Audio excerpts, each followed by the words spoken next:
Have you ever thought that one small idea could completely change your life? Well, let me tell you the story of a man who went from begging on the streets to running his own business, all because of one powerful sentence.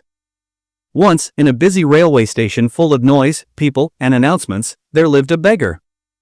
Every day, he sat near the platform asking passengers for a few coins. It was the same routine: "Please help me, sir, spare some change, madam." Some ignored him, some gave a few coins, and some didn't even look at him. One morning, as trains roared and people rushed around, he saw a well-dressed businessman step onto the platform. The man looked rich: shiny shoes, crisp suit, gold watch. The beggar's eyes lit up. "This man will definitely give me good money," he thought. With hope, he walked up to him and stretched out his hand. But instead of giving him money, the businessman looked straight at him and said, "Do you always just take from others? Have you ever given anything to anyone?"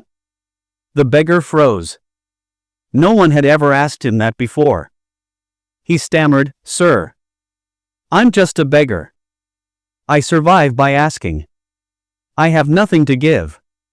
The businessman smiled slightly and said, "If you believe you have nothing to give, then you have no right to ask for anything. I'm a businessman, I believe in exchange. If you can offer something, I can give you something in return. But if you have nothing to give, I can't give you anything either." Saying this, the businessman boarded his train and left. The beggar stood there, speechless. Those words echoed in his mind. If you believe you have nothing to give, then you have no right to ask for anything. That night, he couldn't sleep. He thought, "What can I give? I'm just a beggar. I have nothing." But the businessman's words kept returning: "If you want to receive, you must first give." For 2 days, he didn't ask anyone for money. He just sat there, thinking. On the third day, something caught his attention. Near the tracks, a small patch of colorful wildflowers was growing. The red, yellow, and pink petals swayed in the breeze. Suddenly, an idea hit him. What if I give people a flower whenever they give me money? He smiled to himself for the first time in years. He plucked a few flowers carefully, sat at his usual spot, and waited. A passenger walked by and dropped a coin in his bowl. The beggar smiled, picked a flower, and said, "Thank you, sir. Here's a flower for you." The man looked surprised, then smiled, and took the flower. Another person gave him money. Again, the beggar offered a flower.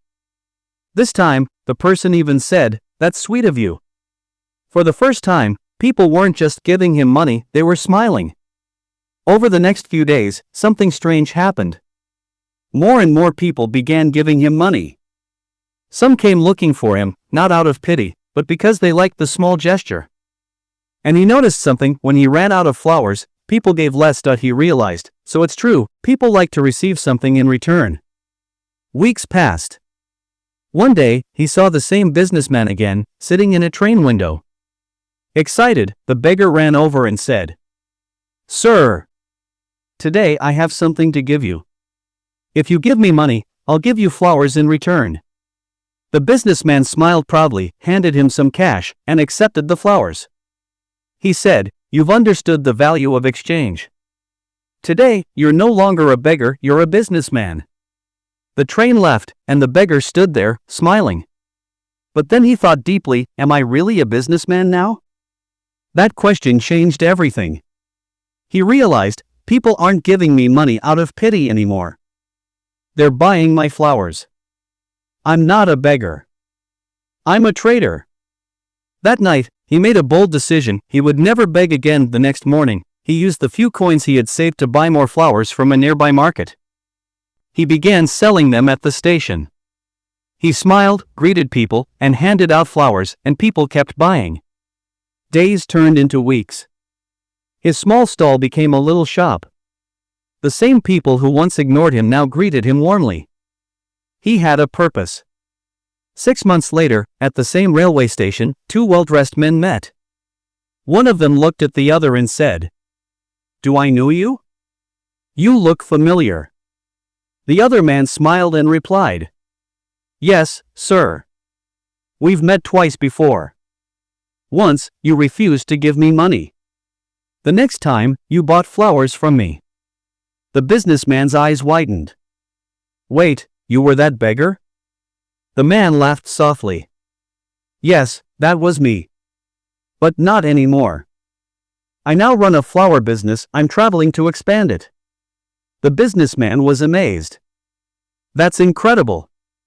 What changed? The flower seller smiled and said, You taught me one of life's greatest truths: we only receive when we give. That day, I realized I was never really a beggar. I was a businessman all along. I just had to see myself that way. They shook hands again, not as rich and poor, but as equals. As the trains arrived and departed, both men boarded their journeys, one toward his company, and the other toward a new future built on faith, effort, and giving. The story of the beggar reminds us of something powerful. Life is shaped by how we see ourselves. If you believe you're helpless, you'll stay that way. But if you see yourself as capable, even when you have nothing, you'll find a way to create something. So, ask yourself, are you just waiting for opportunities to come to you, or are you ready to give something first? Because when you give your time, your kindness, your ideas, life gives back even more. That's not just a story about a beggar. That's a story about you and me, and about how greatness begins the moment we start believing we already have something to give.